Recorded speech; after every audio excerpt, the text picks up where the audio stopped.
Hey there, cats and kitties. I am the Blues Man, Johnny Blues, coming at you live to talk about episode 7 of the anime series Princess Principal. And I really enjoyed this episode, but it was one of those scenarios where, especially as a storyteller, there were certain things that were happening, being put, very much focus upon as the episode was unfolding that had me misdirected here and there, that I was expecting things that didn't actually happen. From right out of the gate, you're introduced to, Alice, for all intents and purposes. All the girls have infiltrated this laundry mill, and Anj has concocted this really elaborate backstory. She's in deep cover mode because they're trying to track down this soldier they suspect is actually an assassin who uses poison gas, and the only means they can, conceive of trying to track him down successfully is to find his uniform that would be laundered in this mill. And so, from right out of the gate, you have her spouting left, right, and center, getting really angry, making sure none of the, women that work there, none of the girls are asking questions or getting too nosy or anything like that. She'll just scream at them and everything like that. And from right out of the gate, I'm asking myself, well, why are they going to this great length to show how deep cover, mentally she is? If not for a twist being set up later on in the episode. Now, we have some focus being put upon some of these girls who are working in this mill, and the mill is in danger of being shut down at any minute. All the machinery is kerfuffled. It's all foobar. It hasn't been, upkept or anything like that.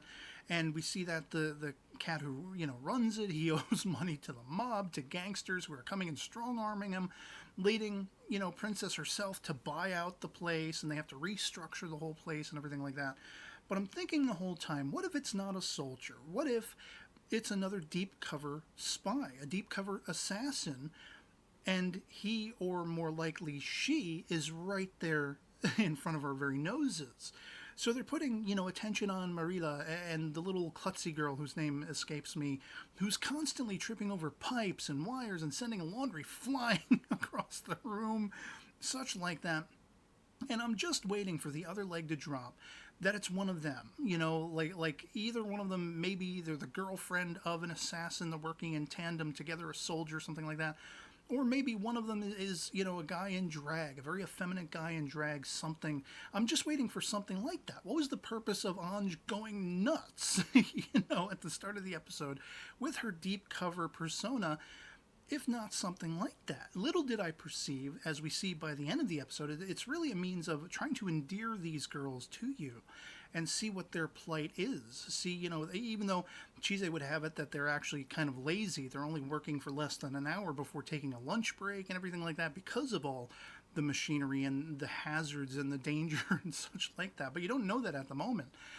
And it's really interesting to me that they're really trying to endear them to you, so you feel bad for them. So you feel like it's a victory when, Princess comes in and buys up the place and then makes them money, and they can actually live more prosperously and everything like that. And then by the end, she transfers leadership of, running the whole mill, the whole factory, to Marilla, and it's like awesome. It's great. I loved that. But the whole time, I still had that sneaking suspicion. I was waiting for a twist that never came. The soldier in question eventually does show his ugly mug because one of his buddies had given his uniform unwittingly to the laundry people picking up the clothing. And then Chise whoops his ass, which was pretty awesome. And I love how, perceptive Marilla was, that Chise is still going through something, having to have killed her father and such like that, the suffering, the mourning she's going through. She was beholden to tradition, putting the bandana around her head and suggesting that to Marilla because she was, of course, sweating and everything like that. And so she's very much moved by her traditions and her history. And a lot of that had to die at her own hand because of the treasonous acting out of her father, and she's not moved past that. So she says, pass on that message to Chise, not knowing that's her name. I forget what name she used. But, get past it. Hold on to your strength.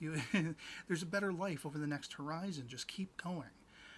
And that was moving to me. I mean, I kind of started out the episode, every time I'm watching an anime episode, I'm thinking, okay, what's going to make a good thumbnail? And at first, it was Anj at the start of the episode making that fierce, they close in on her face, that fierce grimace after she's been spouting off and shouting. And I'm like, that's going to be the thumbnail. But by the end, I was like, no, the center focus has to be Chise, because she was the one who saved the day when this obnoxious assassin showed himself. She took him down, but there was more going on there internally that you weren't necessarily perceptive of it, and you wouldn't have been, were something not said by the end.